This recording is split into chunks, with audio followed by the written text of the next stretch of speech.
Tattoo that reads, looking for a bad time, and then my social security number. Wonder how it would feel to emerge from a sewer grate at a crowded intersection. Would be cool if the DC part of Washington, DC stood for the capital. The empty feeling you get from embracing culture versus the empty feeling you get from rejecting it. Would be funny to start a band called Karaoke Night. Can identify with those spinning meat carcasses at Mediterranean restaurants. Oh yeah. Masturbation as a form of makeup sex with yourself. Pretty sure I just inhaled a fruit fly through my nose and then watched it fly out my mouth, haha damn. Would be funny to ask the waiter at this Chinese restaurant to make sure my food is piping hot. Like keep telling him it needs to be piping hot for me to want to eat it. Confused by the housing part of rough housing. Have a vague memory of going on a date with a person who kept saying, I fucking love cumin, while we cooked dinner at my house together. Cashier at the grocery store, after looking at my ID, said what I wouldn't give to be 22 again, and I imagined being forced to watch her entire 22nd year alive from a point of view angle. I am sitting at the bus stop. I am, via email, going to explain to you which conspiracy theories involving the United States government I believe and which ones I view as being not true. I'm going to add in a second email that the not true conspiracy theories are, I feel, fabricated by the US government, sort of like decoy conspiracy theories, created to distract people from actual conspiracy theories involving the US government, which I know is like itself a conspiracy theory. I'm going to look up from my cell phone and see my reflection in the glass encasing the bus stop.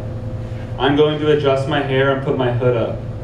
I'm going to write a third email to you, asking if you ever see your reflection on accident while doing some boring routine thing and then get really scared at the thought of having to see your reflection do the same boring routine thing when you're like 40 years old or whatever. I'm going to watch a person standing in the corner of the bus stop begin kicking a small pile of ice until the piece of ice breaks off. I'm going to watch him stand on the broken off piece of ice and crush it under his boot. I'm going to identify with the broken off piece of ice being crushed and also with the person crushing it. I'm going to avert my eyes away from other people at the bus stop. I'm going to begin writing a fourth email to you and then close the fourth email without sending it. I'm going to view you as the broken off piece of ice and myself as the person crushing it. I will not be aware of feeling a certain way until I think of the word or series of words that describes the way I'm feeling. What is the word for this? I'm 22 years old. My brain feels small and heavy. I am thinking about headbutting the wall. I'm thinking about the glass encasing the bus stop. I'm going to develop a worldview that doesn't make me feel paranoid and insane. I'm going to do this before the bus arrives. Yard sale. When I was younger, my mom wanted to have a yard sale. She asked me to decide which household items we needed and which ones we could get rid of. At first, everything seemed really important. Like, I couldn't imagine how we could get rid of any of it.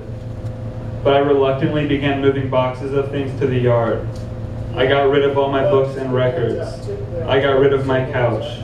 I got rid of my clothes. I got rid of my bed. After each trip to the yard, it got easier. And it kept getting easier until it was fun. When I ran out of things to get rid of, I started getting rid of my neighbors' things. And when my neighbors' houses were empty, I started getting rid of my neighbors. And when they were gone, I started getting rid of other people. Small business owners, cops, politicians, one at a time, piece by piece. And when everyone was gone and the house was empty, I began pacing around my room. I cut my hair off. I shaved. I clipped my fingernails. I forcibly removed each tooth. I began getting rid of my personality. I destroyed my emotions. I erased my memory. I placed boredom and loneliness into a cardboard box and set it in the yard. One at a time, piece by piece. And it kept getting easier. It kept getting easier until it was fun. Poem where I am ran over by a bus. I would like to take a moment to invite feelings of personal failure and social rejection to make a home for themselves in me. I would like to dig a large hole in the alley outside my house, at least 5 feet deep, but fill the hole with water to make it look like a regular puddle. I would like to watch people fall in. I would like to locate the zipper, which I believe is hidden somewhere near the back of my neck, and unzip my body like a uniform, emerging slightly smaller and different somehow. I would like if, for the rest of this poem, you attempt to view me as being slightly smaller/different. I would like to, after a long shift at work, step in front of a city bus. I would like for the bus to crash into me and for my legs to get caught under one of the tires.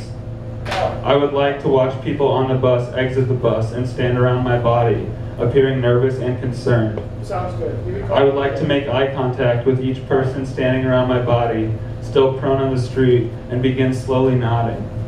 I would like to make note of each of their expressions as I begin to melt away, slowly and into a nearby sewer grate, maintaining eye contact and firmly believing I have reached my final form. Yes. A dope place to die. Keep thinking, quote, this would be like a really dope place to die, unquote, while shitting in a public restroom at the Wexner Center.